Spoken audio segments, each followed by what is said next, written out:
بسم اللہ الرحمن الرحیم۔ مرقات کے مقدمے کے سبق نمبر 6 میں خوش آمدید۔ آج کے سبق کے اندر ہم یہ والی بات سمجھنے کی کوشش کریں گے کہ منطق کی ضرورت کیا ہے اور کیوں ہے۔ عبارت دیکھ لیں، ترجمہ کرتے ہیں اور آخر میں اس کی تشریح کرتے ہیں۔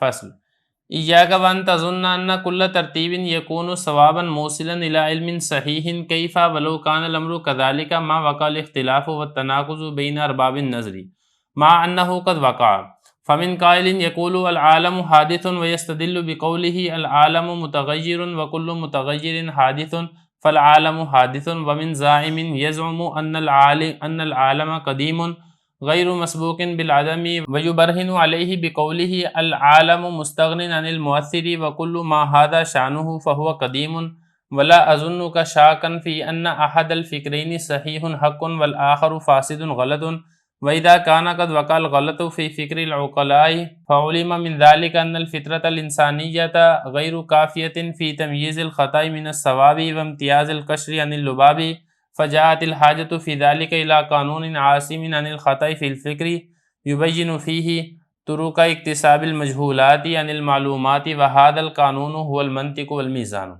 عبارت ہوگی، اس کا ترجمہ دیکھ لیں پھر تشریح کرتے ہیں۔ فرما رہے ہیں کہ بچ جا تو اس بات سے کہ تو یہ گمان کرے کہ ہر ترتیب وہ درست ہوتی ہے، علم صحیح تک پہنچانے والی ہوتی ہے۔ یہ کیسے ہو سکتا ہے؟ اگر معاملہ اسی طریقے سے ہوتا تو اختلاف اور تناقض واقع نہ ہوتا ارباب نظر کے درمیان، باوجود اس کے کہ یہ اختلاف واقع ہو چکا ہے۔ تو کچھ کہنے والے تو یہ کہتے ہیں کہ عالم حادث ہے، اور دلیل اس بات سے پکڑتے ہیں کہ عالم متغیر ہے اور ہر متغیر حادث ہے، لہٰذا عالم حادث ہے۔ اور کچھ گمان کرنے والے یہ گمان کرتے ہیں کہ عالم قدیم ہے، عدم اس سے سبقت نہیں لی گئی، اور دلیل اس کے اوپر پکڑتے ہیں اس بات سے کہ عالم مؤثر سے مستغنی ہے، اور ہر وہ چیز جس کی یہ والی حالت ہو تو وہ قدیم ہوتی ہے۔ اور میں تجھے گمان نہیں کرتا کہ تجھے شک ہوگا اس بات میں کہ دو فکروں میں سے ایک فکر صحیح ہے، حق ہے، اور دوسری فاسد ہے، غلط ہے۔ اور جب یہ غلطی واقع ہو چکی ہے عقلاء کی فکر میں، تو اس بات سے والی بات معلوم ہو گئی کہ انسانی فطرت وہ کافی نہیں ہے غلطی کو درستگی سے الگ کرنے میں اور چھلکے کو مغز سے الگ کرنے سے۔ لہذا ضرورت واقع ہوئی ہے اس بات کی طرف ایک ایسا قانون ہو جو کہ حفاظت کرنے والا ہو نظر و فکر میں غلطی کرنے سے، جو کہ وضاحت کر دے مجہولات کو حاصل کرنے کے طریقوں کو معلومات سے، اور یہ والا قانون یہ منطق اور میزان ہے۔ عبارت ہوگی، یہ ترجمہ ہو گیا، اب چلتے ہیں اس کی تشریح کی طرف۔ دیکھیں، ساری بحث کے اندر یہ والی بات بیان کی گئی ہے کہ علم منطق کی کیا ضرورت ہے، ہمیں علم منطق کیوں حاصل کرنا چاہیے۔ دیکھیں، دو ہی چیزیں ہیں، یا تو مفرد ہوگا یا مرکب ہوگا۔ مفرد یعنی مفرد چیزوں کا علم ہو، مرکب یعنی مرکب سے مراد ہے مرکب مفید، جس کے اوپر کسی قسم کا حکم لگایا گیا ہو۔ پہلے کو تصور کہتے ہیں، دوسرے کو تصدیق کہتے ہیں۔ اب اس میں دو قسمیں جیسا کہ پہلے گزر چکی ہیں، ایک ہے بدیہی، دوسری ہے نظری۔ تو بدیہی تو پہلے ہی واضح اور روشن ہے، اس کے بارے میں کسی قسم کی غور و فکر کرنے کی ضرورت نہیں۔ مقصد جو علم منطق کا ہے وہ یہ ہے تصورات نظری کو حاصل کرنا، اور اسی طریقے سے تصدیقات نظری کو حاصل کرنا۔ اب یہ حاصل کرنے کا طریقہ کیا تھا، یہ بات پچھلے سبق کے اندر گزری ہے کہ غور و فکر کیا جائے گا معلوم تصورات کے درمیان اور معلوم تصدیقات کے درمیان، جس سے پھر نامعلوم تصور اور نامعلوم تصدیقات کا علم حاصل ہوگا۔ اب بعض اوقات یہ ہوتا ہے، حضرت آج کے سبق کے اندر یہ فرما رہے ہیں کہ بعض اوقات یہ ہوتا ہے کہ جب غور و فکر کیا جاتا ہے، اس غور و فکر کے اندر غلطی بھی واقع ہو جاتی ہے، اختلاف بھی واقع ہو جاتا ہے۔ تو جب اختلاف واقع ہو جاتا ہے، غلطی واقع ہو جاتی ہے، تو کسی ایک ایسے علم کی ضرورت ہے جس سے اس غلطی کو دور کیا جائے، اس غلطی کو درست کیا جائے، اور اسی طریقے سے اگر اس کے اندر کوئی ترتیب دینے کے اندر غلطی ہے تو اس کو ٹھیک کیا جائے۔ تو وہ علم جس سے یہ والی چیزیں ٹھیک ہوتی ہیں اس کو علم منطق کہا جاتا ہے۔ باقی حضرت نے اس بات کے اوپر ایک دلیل دی ہے۔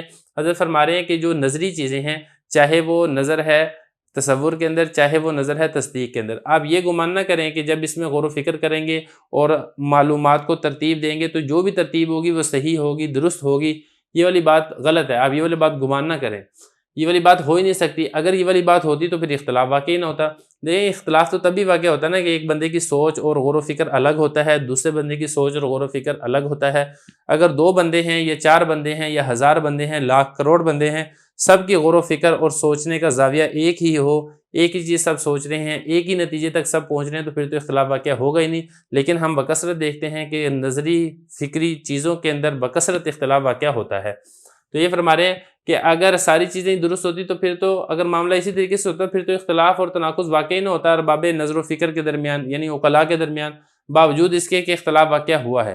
جب اختلاف واقع ہوا ہے تو اس سے ہمیں یہ والی بات معلوم ہوگی کہ ہر ایک کی نظر و فکر درست نہیں ہے، کوئی نظر و فکر ٹھیک ہوگی، کوئی نظر و فکر غلط ہوگی۔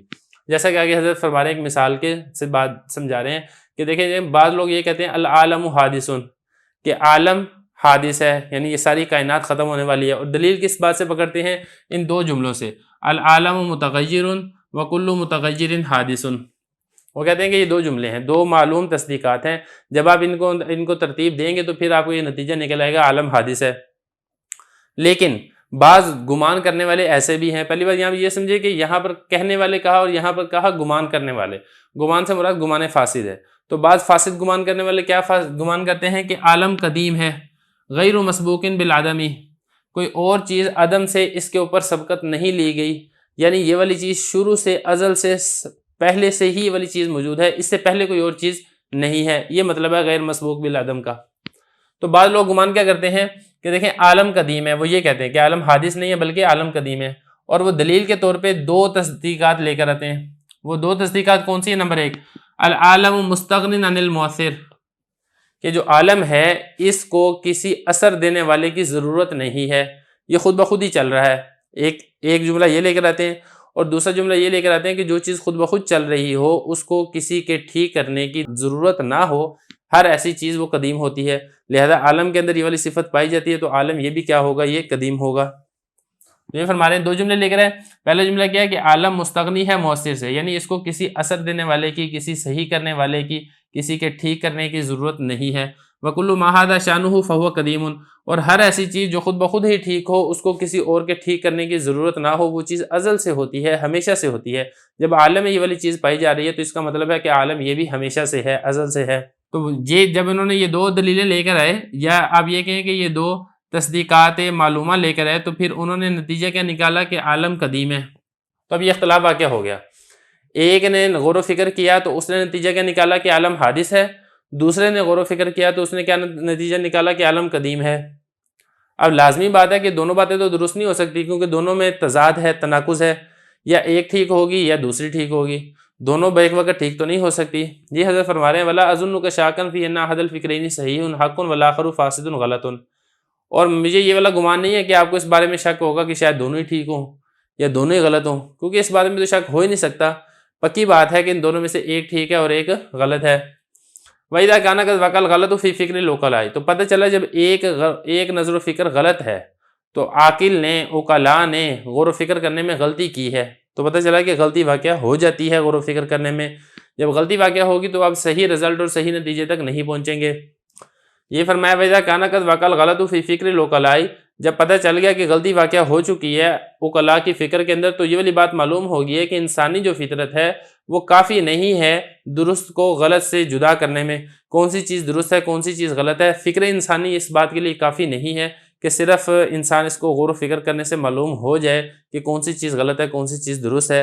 اگر کافی ہوتی تو پھر غلطی واقعہ ہی نہ ہوتی، لیکن غلطی واقعہ ہو چکی ہے، پتہ چلا فکر انسانی یہ کافی نہیں ہے۔ وَامْتِيَازُ الْكَشْفِ عَنِ اللُّبَابِ، تو یہی بات ہے، اس کا مطلب اسی کے ساتھ یہ کہ فکر انسانی کافی نہیں ہے درستگی کو غلطی سے جدا کرنے سے، یا غلطی کو درستگی سے جدا کرنے سے، اور اسی طریقے سے چھلکے کو مغز سے جدا کرنے سے۔ بات وہی ہے، ایک بات ہے جس کو دو مختلف اندازوں سے تعبیر کیا گیا ہے۔ تو لہذا ضرورت پیش ہے اس بات کی طرف کو کوئی ایک قاعدہ ہونا چاہیے، کوئی قانون ہونا چاہیے، کوئی اصول ہونا چاہیے، کوئی کلیہ ہونا چاہیے، جس کے ذریعے سے ہمیں پتہ چل جائے کہ ہم نے کس ترتیب سے مقدمات کو ملانا ہے، کس ترتیب سے ہم نے معلوم تصورات کو ملانا ہے، کس ترتیب سے ہم نے معلوم تصدیقات کو ملانا ہے، پھر ہم نے نامعلوم تصور کو معلوم کرنا ہے، نامعلوم تصدیق کو معلوم کرنا ہے، اور اس کے معلوم کرنے کا طریقہ کار کیا ہوگا، اس میں غلطی سے ہم کیسے بچیں گے۔ تو لہذا ایک قانون کی ضرورت پیش آئی، اور وہ قانون جس کی ضرورت پیش آئی ہے وہ یہی قانون منطق ہے، جس کو منطق بھی کہتے ہیں، علم منطق بھی کہتے ہیں، علم میزان بھی کہا جاتا ہے۔ یہ فرمایا فجاءت الحاجۃ فی ذلک الی قانون، لہذا ایک قانون، ایک قاعدہ، ایک کلیہ، ایک اصول کی ضرورت پیش آئی جو کہ خطا فی الفکر سے بچائے، غور و فکر کرنے میں غلطی سے بچائے، اس کے ذریعے سے مجہول چیزوں کے حاصل کرنے کا طریقہ معلوم ہو جائے، معلوم چیزوں سے، معلوم تصورات اور معلوم تصدیقات کی مدد سے مجہول تصورات اور تصدیقات کو کیسے معلوم کیا جائے گا، اس قانون کے ذریعے سے آپ کو معلوم ہوگا، اور وہ والا قانون یہی قانون علم منطق ہے، یہی قانون علم میزان ہے۔